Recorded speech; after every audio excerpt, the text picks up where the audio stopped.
On Friday, May 10th, 2002, 48-year-old Donald Ray Weed and his girlfriend, Tina Marie Duke, robbed and murdered a grocer in Bowden, Georgia. Later that day in Waldo, Alabama, they robbed a Joe's Quick Stop. 2 days later, they robbed a Crown gas station and shot a customer in the head, but the customer survived. On May 13th, they robbed and stabbed a female worker 10 times at the movie gallery in Heflin, Alabama. Miraculously, the woman survived. On Wednesday, May 15th, at around 6:30 p.m. at the Blockbuster Store in Anniston, Alabama, 27-year-old Edward Neal Jr. and 23-year-old Austin Carl Joplin were working. There were also 2 customers in the store at the time, and they were brothers, 20-year-old Joseph Michael Birch and 19-year-old Andrew Birch.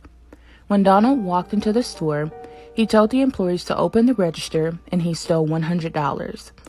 Donald led the employees to the back of the store, then shot them execution style in the head. He then killed the Birch brothers execution style before leaving the store. 2 days later, Donald was caught in Ashland, Alabama. He was sentenced to death in 2003. He blames his girlfriend Tina for killing 3 of the 4 men. Donald also admitted to getting a thrill out of killing Travis Richardson during the robbery in Bowden, Georgia. Very little information is known about Donald and Tina's past, but family members claim they had experienced physical and mental pain.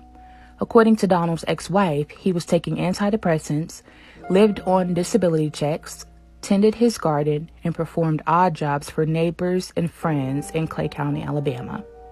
After suffering issues from being a farmhand in the late 80s and early 90s, he often became bedridden due to his countless back surgeries.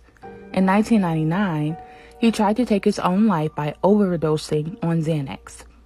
At the time of the killings, he was also seeing a therapist for his mental issues.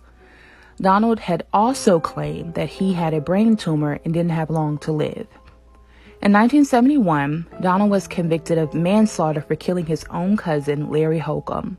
He was sentenced to 10 years, but in 1973 he attempted to escape, which put another year on his sentence. He was paroled in 1975.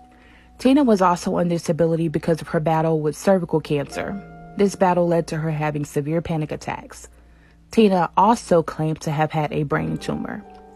Now, Donald died on May 6, 2004 from massive internal bleeding, liver disease, and severe ulcers. As far as Tina, I found an article about her being arrested and charged for robbery, but I'm not sure if she was ever charged for the murders because she was the getaway driver for most of the crimes. And I couldn't find any more information about her, so I'm not sure if she's alive and around today or what. Now, the Blockbuster Store never reopened after the incident. The building is now occupied by an urgent care center, and I do pass by there on a regular basis, but I can't help to think about how it was going in there as a child, and I even remember seeing Austin and interacting with him a few times. What happened to all of the young men was heartbreaking, and though it's been 21 years, the horror of that day will never be forgotten. May Edward, Austin,